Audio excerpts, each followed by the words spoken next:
రైతు మిత్రులకు నమస్కారం. ఈ వీడియోలో ఢిల్లీ మరియు పులివెందుల మార్కెట్‌లోని చిన్ని రేట్లయితే తెలుసుకోబోతున్నాం ఈ వీడియోలో. ఇక డేట్ విషయానికొస్తే జూలై 15వ తారీఖు 2026 సంవత్సరం. ముందుగా పులివెందుల మార్కెట్ గనుక చూసినట్టయితే ఈ మార్కెట్‌కొచ్చేసి 44 టన్నుల 140 కేజీలు కాయలైతే వచ్చినాయి.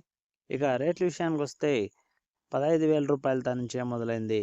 ఇక మధ్యస్థంగా 21,800 అయితే పోవడం అయితే జరిగింది.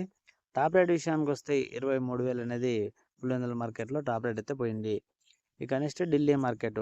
ఈ మార్కెట్‌కొచ్చేసి ఈ మధ్య కాలంలో అత్యధికంగా కాయలైతే రావడం అయితే జరిగింది ఈరోజు. ఇక అసలు విషయానికొస్తే కాయలొచ్చేసి 1,014 టన్నులు కాయలైతే వచ్చినాయి. రేట్ల విషయానికొస్తే 12,000 రూపాయల దాని నుంచే మొదలైంది. మధ్యస్థంగా 27,000 అయితే పోయింది.